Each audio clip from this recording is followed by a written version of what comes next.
Welcome to lesson number 6 of this Amateur Radio General Class Licensing course. Our first subject will be radio signals. In order to transfer information from one point to another, we put that information on the radio carrier wave. We call this process modulation. We then transmit the modulated carrier wave. Here is a simulated oscilloscope display showing the high-frequency carrier on the top and the signal that we want to imprint on the carrier on the bottom. With no modulating signal, we get out just the carrier. This is 0% modulation. With a modulating signal at 25% of its full amplitude, we get what we call a 25% modulated carrier. With a 50% modulated signal, we get out a 50% modulated carrier. With a 100% modulated signal, we get a 100% modulated carrier. Over-modulation distorts the carrier and takes up too much bandwidth. We call this flat topping. When we demodulate that modulated carrier in the receiver, we separate the carrier from the modulating information. The carrier we discard. The modulating information we process and then give to the listener. Here is the modulated carrier in the receiver on the bottom trace and the original modulating signal in the transmitter on the top. After we remove the carrier, the blue trace is what we have compared to the original modulating signal on the bottom. We then filter the received signal to remove as much of the carrier as possible.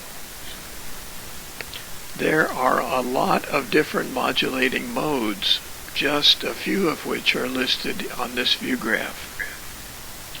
When we transmit a carrier, the carrier wave takes up some spectrum space. We say the signal requires a certain amount of bandwidth. CW, which is Morse code or carrier wave, requires about the least amount of bandwidth, and amateur television about the most. Single sideband, the most popular voice mode, takes up about 3 kHz. CW, that is Morse code, requires only 100 to 300 Hz depending on how fast the ham is sending the CW. There are a lot of digital modes which are generally sent and received via computer and a modem. Modem stands for modulate or demodulator. The digital modes use a sequence of ones and zeros to represent characters. My favorite digital mode is known as PSK31, which requires only 31 Hz of spectrum bandwidth. Another common digital mode is radio teletype, known as RTTY or RTTY. RTTY uses frequency shift keying with a 170 Hz shift between two tones. RTTY has no error detection or error correction like some of the other modes. And now some review questions. What is the name of the process that changes the envelope of an RF wave to carry information? The answer is D, amplitude modulation. What is the name of the process that changes the frequency of an RF wave to convey information? D, frequency modulation. What signal would be found at the output of a properly adjusted balanced modulator? Answer A, both upper and lower sidebands. What is meant by flat topping of a single sideband phone transmission? C, signal distortion caused by excessive drive. Our next subject is radio equipment. The purpose of radio communication is to transfer information from one point to another. The modulated carrier wave with the embedded information is then transmitted. Once the carrier wave has been received, the information is stripped away and processed. This provides the listener with the information that is needed. Let's look at 5 basic building blocks of a radio, including individual components such as resistors, capacitors, coils, integrated circuits, etc.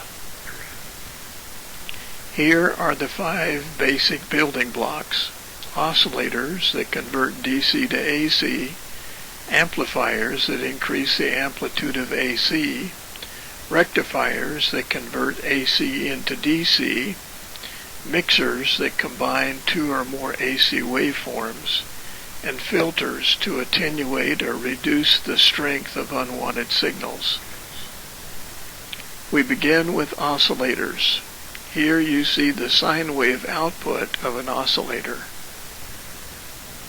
Here is the schematic of a 750 Hz oscillator made out of resistors, capacitors, and a transistor.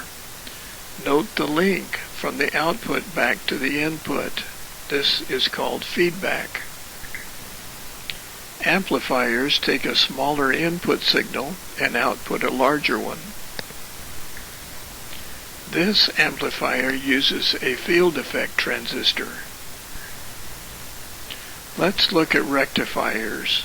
You input an AC signal shown here in blue, and out comes a pulsating DC signal shown here in red. There are 3 types of rectifiers that I know of: half-wave rectifiers, full-wave rectifiers, and full-wave bridge rectifiers. Circuits that are much like rectifiers are detectors, demodulators, product detectors, and discriminators. Mixers actually multiply 2 signals together.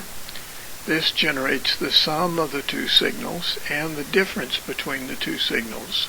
For example, if you input a 21 MHz signal and a 30.7 MHz signal into a mixer, you will get out a 10.7 MHz signal, the difference between the 2, and a 51.7 MHz signal, the sum of the 2.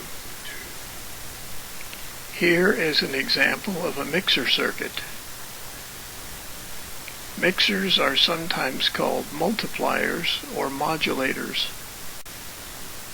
Filters attenuate signals unless the frequency of the input signal is in the pass band of the filter.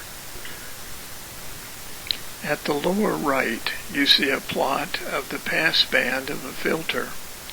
That means that signals higher or lower than the center frequency of the filter will be attenuated. Here is the circuit of a bandpass filter centered on 800 Hz. Using the building blocks that we have learned so far, let's take a look at a receiver design. We start with an antenna, feed line, and an RF amplifier.